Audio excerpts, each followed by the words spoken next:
Assalamualaikum warahmatullahi wabarakatuh. Selamat siang, salam sejahtera untuk kita semua.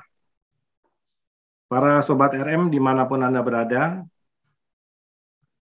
hari ini kita kembali bertemu pada acara Fokus Group Discussion Rakyat Merdeka.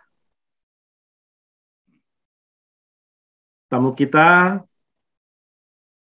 Bapak Profesor Chandra Yoga Aditama, mantan Direktur WHO, yang sekarang menjadi Direktur Pasca Sarjana Universitas Yasri. Selamat siang, Profesor. Selamat siang, Mas Ki. Terima kasih, Profesor Chandra. Jadi tadi karena kita sudah tahu bahwa varian ini serangannya akan meningkat, tapi kita tidak tahu pasti kapan akan mencapai puncak, maka antisipasinya pertama kita tetap 3M itu, terutama prokesnya kita nggak boleh kendor. Kedua, rumah sakit harus siap. Kalau dulu direkrut nakes dari daerah-daerah, katanya sekarang sudah mulai direkrut kembali. Ya, rumah sakit rujukan sudah mulai merekrut kembali karena meskipun ada ruangan-ruangan kosong, tapi kalau nakesnya tidak siap, maka ini juga akan nanti kalau terjadi lonjakan yang signifikan bisa terjadi kepanikan dan artinya rumah sakit dalam tanda kutip tidak boleh kolaps lah sebenarnya. Kita lanjutkan dengan diskusi pertama yang akan memberikan masukan atau bertanya Kang Riki Handayani, pemimpin redaksi Rakyat Merdeka. Silakan, Kang Riki. Terima kasih Pak Iki, Prof. Siang, Prof. Ya, selamat siang. Dan saya ada dua, Prof. Pertama, ketika Omikron ini datang, sebetulnya nasib Delta gimana, Dok? Prof ini? Apakah memang sudah benar-benar punah atau seperti apa gitu? Dan melihat pengalaman sebelumnya, bisa nggak sih terjadi pengulangan gitu, Prof? Ketika hari ini kita dengan Omikron muncul lagi Delta yang lebih dahsyat seperti sebelum-sebelumnya gitu. Ada nggak pengulangan seperti itu, Prof? Itu yang pertama. Yang kedua, saya ingin ini, Prof, soal narasi yang dikembangkan terkait Omikron ini yang melemah. Ini sebetulnya bagus nggak sih buat psikologi masyarakat gitu? Karena takutnya ketika kita kembangkan bahwa Omikron ini meskipun penularannya tinggi tapi fatality rate-nya rendah, itu justru membuat psikologi masyarakat jadi tidak waspada gitu. Nah, ini narasi ini sebetulnya penting nggak sih kita gembar-gemborkan atau seperti apa gitu? Itu saja, Prof. Terima kasih. Silakan, Prof. Terima kasih. Yang nomor satu dulu ya. Nah, kalau dari selama yang ada, yang Wuhan, Alpha, Beta, Gamma, Delta, begitu ada varian yang baru, maka varian baru itu akan mendominasi populasi varian di satu negara atau satu daerah, yang lain akan turun. Yang jadi dominan yang ada baru ini. Yang Alpha, waktu Delta datang juga begitu, yang lain turun, Deltanya mendominasi. Saya tidak punya data Indonesia secara real, tapi yang jelas kalau yang data dimasukkan oleh Indonesia ke G8, saya kira sudah lebih dari 80% sekarang Omikron. Jadi yang lain sudah jauh lebih rendah. Ada yang bilang 90%, tapi saya terus belum sempat lihat data terakhir. Tapi itu kan yang dimasukkan ke G8. Yang di data dunia dimasukkan ke G8 juga sama. Sebagian besar 80-90% sudah Omikron, yang lain memang. Dan memang itunya begitu Pak Riki, nature-nya begitu. Jadi yang baru ini akan mendominasi yang lama itu, kemudian di bawahnya itu. Nah, yang terjadi ini sebenarnya nanti kalau ada yang nanya berikut nanti sama juga jawab sekarang aja. Pertanyaan berikutnya adalah kita ini bakal ada varian baru lagi apa nggak? Karena tadi saya bilang bahwa kalau sekarang yang mendominasi adalah yang sekarang banyak dalam hal ini Omikron, maka pendapat yang ya katakanlah analisa pakar itu menyebutkan kalau mau ada varian baru lagi, si varian baru ini harus lebih mudah menular ketimbang Omikron. Karena kalau dia nggak lebih mudah menular ketimbang Omikron, si Omikron tetap akan dominan. Gitu ya. Jadi kalau ada varian baru lagi, bukan si deltanya yang delta yang sama yang akan lebih besar, tapi akan ada varian baru yang lebih mudah menular ketimbang Omikron, walaupun lebih parah. Kalau ada ya lebih mudah ada loh ini ya.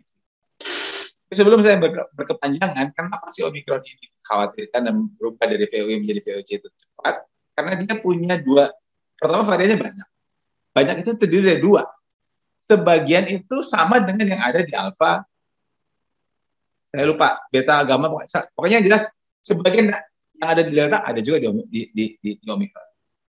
Nah, sementara ada juga varian-varian mutasi-mutasi yang baru, yang novel. Jadi si omikron ini gabungan dari dua-duanya. Jadi bukan datanya lagi yang akan ngomong, tapi kalau ada, mudah-mudahan enggak, akan ada varian bentuk baru lagi, karena sebagian dari deltanya juga ada di dalam. Jadi itu yang pertanyaan pertama. Pertanyaan kedua, bapak-bapak yang lebih jago dari saya, language mana yang bagus, mau dibilang mild apa enggak mild. Kalau saya pribadi lebih senang, lebih baik menyatakan secara transparan. Ini saya keluarlah angka 80%, 90% sebut ini adalah mild. Tapi ada 10% yang mungkin sedang dan berat. Dan kalau kita pakai angka-angka tadi, kalau jumlah kasusnya kita tidak tekan, jumlah kasus totalnya tinggi, maka 10% atau 15% sedang berat ini bisa akan berbahaya. Saya kira sekarang sudah mulai keluar pernyataan-pernyataan, terutama dari teman-teman di rumah sakit yang menangani pasien. Kita nggak boleh bilang ringan-ringan aja, karena tidak semuanya ringan. Kalau pakai bahasanya WHO, Omikron ini punya spektrum penyakit sama seperti spektrum penyakit alfa, beta, gamma, delta. Spektrumnya sama, artinya ada yang nggak ada gejala, ada yang sangat ringan, ada yang ringan sedang, ada yang sedang, ada yang berat, ada yang meninggal. Cuma dari spektrum ini memang yang sedang berat itu persentasenya kecil. Tapi spektrumnya, the whole spektrum dia punya. Itu message itu barangkali lebih bagus daripada yang kita bicarakan hanya yang ringan, seakan-akan orang merupakan kasus sedang berat, dan seperti Mas Riki sampaikan, orang jadi kalau gitu ringan, kenapa kita mesti pusing-pusing. Gitu Pak. Terima kasih, Prof. Terima kasih, Profesor. Berikutnya Mbak Kartika Sari, Wakil Pemimpin Redaksi Rakyat Merdeka. Silakan Mbak Kartika. Makasih Pak Kiki. Prof, pertama-tama saya ikut prihatin karena keluarga Prof sekarang sedang positif, semoga cepat sembuh dan nggak parah, Prof. Terus dari pemaparan Prof tadi, saya tertarik soal booster. Kita semua udah sering beritakan, sumbernya banyak, para ahli termasuk Prof, bahwa vaksin itu efikasinya semakin lama akan menurun. Misalnya dosis 2 lewat 6 bulan semakin menurun. Nah, pertanyaan saya, karena ternyata COVID ini lama, dan sebagian dari kita mungkin sudah ada yang booster, kalau seandainya ternyata sampai akhir tahun ini masih belum hilang ini COVID, Prof, apakah yang sudah di booster ini, ya kan, suntik artinya, karena vaksin dosis kedua aja melemah efikasinya dengan sendirinya seiring waktu. Nah, apakah booster juga demikian, Prof? Misalnya kan kita udah yang ketiga nih, nah ternyata udah lebih dari 6 bulan, malah 7 bulan, mungkin setahun masih ada. Nah, apakah perlu booster lagi? Itu. Terus kedua, tadi pertanyaan Kang Riki yang tentang narasi pemerintah, sering banget ngomong, jangan panik, tenang, Omikronnya tidak segawat Delta. Nah, jujur saya kurang setuju, karena yang Prof juga bilang, fakta sudah ada yang meninggal karena Omikron. Artinya bisa mematikan tergantung kena ke siapa. Nah, terus saya juga berpikir, apakah yang parahnya itu atau cuman mild symptom yang dirawat lebih sedikit itu karena memang jumlah vaksinasi sudah besar, Prof. Karena compare ke waktu Delta tahun lalu kan jumlah vaksinasi di kita masih rendah sehingga banyak yang kena dan parah. Nah, jadi kadang saya sendiri yang orang-orang berpikir, apakah memang si Omikron ini bisa dikendalikan rumah sakit yang masih tekanan karena kita mayoritas sudah divaksin gitu loh. Jadi bukan karena si virusnya yang memang sebenarnya kurang dangerous gitu loh, Prof. Ya, itu yang kedua. Yang terakhir, mungkin Prof juga pasti tahu bahwa beberapa negara di dunia sudah mulai melonggarkan, contohnya Inggris yang menyatakan peak-nya udah lewat sehingga PM Johnson nggak ada lagi pakai masker, ini cuman pilihan, diikuti oleh Denmark, Swedia dan lain-lain. Nah, apa politisi di kita terus terang aja udah ada yang kusuk-kusuk, sering banget feeding ke saya info itu seperti menekan, nih lu RM bikin dong berita kayak gini, ibaratnya kita contoh Inggris, ya kan, Denmark dan lain-lain gitu kan, misalnya padahal kasus juga tinggi. Nah, menurut Prof bagaimana ini? Dan saya pribadi ngelihat sekarang kita level 3 PPKM, tapi disiplin masyarakat jauh lebih berkurang dan lebih cuek. dibanding level 3 tahun lalu saat Delta misalnya, ya kan. Jadi ini saya ngerasa nih PPKM level 3 tapi seperti PPKM level 1 karena masyarakat cuek, ringan, yang dirawat sedikit, kira-kira gitu. Makasih Prof, makasih Pak Kiki. Oke. Profesor, silakan Prof. Ya, terima kasih simpatinya Mbak Kartika ya. Jadi Mas Kiki itu bedanya laki sama perempuan. Kalau perempuan kayak gitu kan cepet tersentuh begitu, simpati begitu ya. Itu yang kita bisa belajar dari ibu-ibu. Oke, sekarang ada 3 hal tadi kan. Nomor 1 soal apakah perlu ulangan vaksin atau ulangan booster dan sebagainya. Jadi gini, kalau mau diurut ke belakang, saya kira saya sudah sampaikan pada pertemuan yang lalu, vaksin itu buatnya tuh bertahun-tahun. Ada yang lebih dari 10 tahun, lebih dari 20 tahun, lebih dari 30 tahun, lebih dari 50 tahun. Cuma si vaksin COVID ini aja nggak sampai setahun vaksinnya selesai. Dibandingkan vaksin lain yang buatnya lama banget. Nah, ini vaksin ini kejadian penyakitnya baru ada 31 Desember 2019 dan vaksin pertama disuntikan di muka bumi itu tanggal 19 atau 20 Desember 2020. Jadi nggak sampai setahun vaksinnya sudah. Nah, ini makanya keluarnya dalam bentuk emergency use of authorization. Jadi vaksin itu kita berikan belum semua selesai, tapi karena sangat penting diberikan dalam bentuk emergency use. Itu sudah aman dan sudah efektif sesuai dengan fase ilmiah yang ada. Hanya saja karena dia cepat dan lagi ini baru setahun kejadian. Kan dari Desember kemarin kan baru setahun lebih. Dari Desember 2020 orang pertama disuntik itu sampai sekarang itu kan baru setahun 2 bulan 3 bulan kan begitu kan. Dan kita belum punya cukup ilmu begitu untuk mengatakan berapa. Saya mau ngomong vaksin biasa dulu nih ya. Berapa besar efektivitas vaksin ini bertahan cukup lama sebelum cerita booster nih. Itu kesimpulan itu bisa didapat kalau evaluasinya sudah cukup lama. Tetapi sebelum evaluasinya cukup lama, ternyata sepanjang tahun 2021 seperti tadi disampaikan, orang tahu ternyata yang kita suntikin vaksinasi 2 kali itu ternyata efektivitasnya turun dalam waktu 3 bulan, 6 bulan, 8 bulan. Karena itu sebelum ada Omikron orang sudah berpikir kasih booster karena efektivitas turun.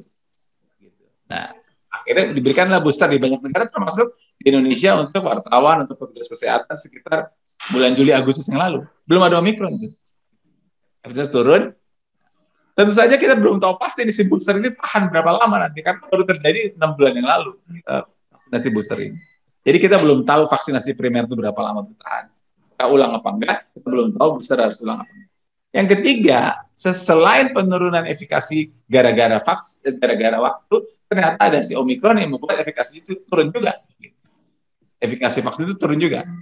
Nah, jadi karena itulah alasan yang ketiga inilah yang membuat sekarang diberikan vaksin booster untuk yang masyarakat yang lain. Nah, sekarang pertanyaan bukan kalau booster yang gue dapat bulan Juli Agustus apa kabarnya kan begitu ya. Nah, kita belum punya bukti yang cukup yang mengatakan bahwa ini perlu lagi apa enggak perlu lagi. Tetapi saya kira teman-teman sudah tahu Israel sudah mulai, Chili sudah mulai memberikan vaksin keempat, so-called booster begitu, booster kedua. Beberapa negara bagian di Amerika sudah membicarakan hal itu. Saya baca beberapa hari yang lalu Jerman juga sudah mulai membicarakan hal itu untuk kemungkinan booster yang kedua. Tapi memang terus terang saja kalau bicara evidence base beneran, kita belum punya evidence base yang cukup kuat mengatakan perlu apa nggak perlu. Sorry jawabannya panjang, tapi kira-kira seperti itu situasinya. Logika orang persis seperti logikanya Mbak Karti. Kalau itu turun, kalau vaksin biasanya turun, apalagi booster kan turun juga. Jadi kita mesti tunggu bukti yang cukup untuk memutuskan apakah perlu diberikan booster yang kedua atau enggak. Tapi sekali lagi beberapa negara sudah mulai. Satu lagi isu berikutnya adalah soal isu ketimpangan kan, artinya masih cukup banyak orang yang belum dapat vaksin kedua aja belum selesai, kok boro-boro lu mau ngasih booster yang kedua gitu. Jadi itu faktor yang mesti dipertimbangkan. Itu pertanyaan pertama. Pertanyaan kedua tadi tentang PPKM level segala macam. Sekarang nggak sekuat yang dulu. Apakah bahasa itu tepat apa nggak tepat? Saya kira sedikit banyak sudah kita bahas tadi. Ya, kalau saya sih lebih suka menjelaskan semuanya secara keseluruhan. Tetapi kalau disebutkan benar bahwa sekarang sudah lebih banyak divaksin dibanding pada waktu Delta, itu jelas persentasenya jauh lebih tinggi sekarang. Tapi benar juga Bu, karena ada perubahan genomik yang tadi itu yang 50 itu ada yang bilang 38 dan 50 itu sebagian membuat lebih mudah menular. tertular, sebagian membuat dia lebih ringan memang. Jadi memang tanpa vaksin pun dia memang relatif lebih ringan. Apalagi seperti Ibu bilang, sekarang orangnya sudah divaksin. Jadi memang lebih ringannya bisa kombinasi di antara dua itu. Tapi kan sekali lagi kita bilang bahwa ngomong ringan hati-hati karena ujungnya ada komponen yang berat. Saya kira udah siap atau ada satu lagi, Bu Kartika? Ya, yang soal beberapa tekanan bahwa kita untuk mengikuti Inggris dan negara-negara Eropa yang menganggap ini endemik sehingga melonggarkan, padahal kasus mereka tinggi, itu bagaimana menurut Prof di Indonesia gitu loh. Kalau saya terus terang aja takut, nggak berani. Ya, kalau kita baca statementnya mereka, mau Boris Johnson, mau Swedia, mau Denmark, hampir semua mengatakan bahwa dia punya vaksinasi primer itu sudah lebih dari 80%. Yang kedua, dia punya vaksinasi booster itu sudah 80%. Yang ketiga, semuanya sudah lewat. Jadi sudah, artinya memang masih tinggi tapi sudah turun, sudah mulai turun. Itu yang ketiga. Dan yang keempat, semua pimpinan negara itu, ya kalau mau pakai bahasa, aku yakin vaksinasinya siap. Jadi, nah, kalau memang vaksinasi yang primer sudah cakupan banyak banget, booster sudah cakupan banyak banget, kemudian peak-nya sudah turun, walaupun masih banyak, dan yakin sekali bahwa pasien kesiap, barangkali orang bisa pertimbangkan hal itu. Kalau saya masih berpikir, walaupun ini nggak pernah disebut, pasti ada alasan kelima ya, pasti ada alasan politik, sosial, ekonomi, pasti ada. Tidak mungkin keputusan seperti ini dibuat semata-mata aspek kesehatan masyarakat. Jadi, katakanlah 5 aspek itu yang mendasari mereka memutuskan seperti itu. Jadi, kalau negara lain mau mencoba mengikuti gaya itu, ya empat ini minimal mesti terjadi dulu, dan untuk kita tentu saja belum tercapai. Tadi saya bahas, bagus saya tadi ngasih 2 slide, yang satu lihat negara naik mulai turun, naik mulai, sebenarnya ada negara yang masih naik-naiknya gitu. Situasi kita masih seperti itu. Terima kasih Profesor. Terima kasih. Terima kasih Profesor. Satu penanya terakhir ini Kang Ujang Sunda. Silakan Kang Ujang. Kalau Kang Ujang pasti Sunda kan, nggak ada Ujang Kalimantan, mana ada Ujang. Itu biar Hakul yakin, Prof. Itu namanya Prof. Itu Namanya Ujang Sunda, Prof. Silakan Kang Ujang. Ya. Terima kasih Pak Kiki. Selamat sore Pak Prof. Ya. Saya sedikit aja nih Prof. Dengan kita kan nasib kita ini saat ini hampir sama dengan Malaysia yang sedang menanjak, tapi dikejutkan katanya dalam beberapa waktu ke depan tidak akan menghilangkan aturan cek suhu dan juga karantina untuk PPLN mereka gitu. Nah, menurut saya memang selama ini aturan cek suhu dan karantina PPLN itu memang nggak ngaruh memang, atau gimana sehingga Malaysia seperti itu. Dan untuk kita bagaimana seharusnya?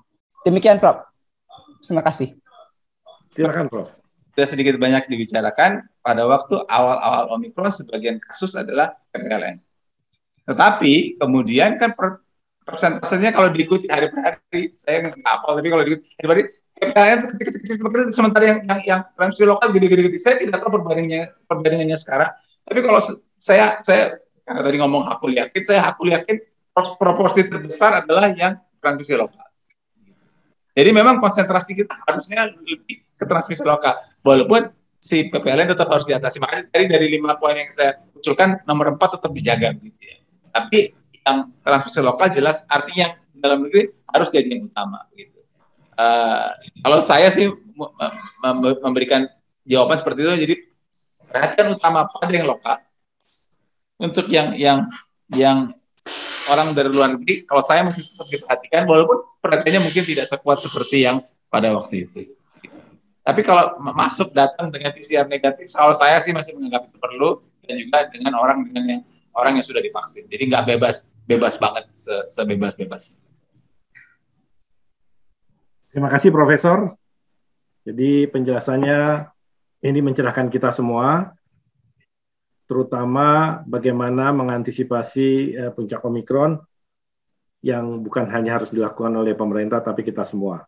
Artinya kalau pemerintahnya tadi melakukan atau meminta masyarakat melakukan pembatasan sosial, pemerintahnya terus menghimbau masyarakat melakukan WFH, dan pemerintah terus menyiapkan dalam hal ini fasilitas kesehatan terutama rumah sakit rujukan COVID-nya diperkuat dengan menambah bed, ruang perawatan dan ICU, tentu dengan tenaga perawat atau nakes yang dulu sudah direkrut dan sudah dilatih sebaiknya dipanggil kembali ke kota-kota besar, terutama di 5 kota raya, yaitu Jabodetabek, Bandung Raya, Semarang Raya, Surabaya Raya, tentu dengan Solo Raya dan juga Yogyakarta Raya. Ini penting karena kita tidak ingin ketika terjadi lonjakan drastis, rumah sakitnya kolaps, orang pada bingung, karena tadi Profesor bilang meskipun nanti jumlahnya yang berat sedikit, tapi kalau dari kuantitas puncaknya tinggi, maka angka 10-15% itu cukup mengkhawatirkan. Artinya kita sekali lagi tetap waspada, hati-hati, menjaga prokes. Profesor, kami ingin ada closing statement dari Profesor untuk mengingatkan kami dan juga para Sobat RM agar selalu bisa mengatasi ini dan menghadapi ini dengan tenang, tidak panik, tapi juga harus waspada. Silakan, Profesor.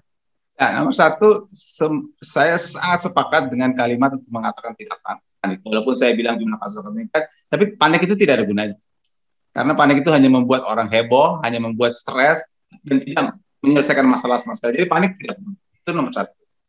Nomor dua, kita perlu mendapatkan informasi yang benar, kita menganalisa secara benar. Jadi jangan juga menganalisa berdasarkan informasi yang tidak jelas dari WA segala macam, kita informasi yang benar. Jadi prediksi, artinya kita lihat pengalaman yang ada di negara lain, dengan hal itu kita membuat apa yang akan mungkin terjadi di negara kita. Jadi data ilmiah menjadi sangat penting. Itu yang kedua. Jadi yang pertama tadi jangan panik, memang tidak usah panik. Yang kedua berdasar data ilmiah. Dan yang ketiga untuk menanggulanginya kita tetap menggunakan prinsip dasar pembatasan sosial, 3T, dan juga vaksinasi. Gitu aja Mas Kiki, makasih. Terima kasih sekali lagi Prof. Chandra, para Sobat RM. Demikian telah mengikuti acara FGD Rakyat Merdeka. Semoga ini bermanfaat buat kita semua. Wassalamualaikum warahmatullahi wabarakatuh. Salam sehat. Terima kasih Prof. Chandra, Pak Kiki, semuanya, Tatika. Terima kasih teman-teman. Terima kasih.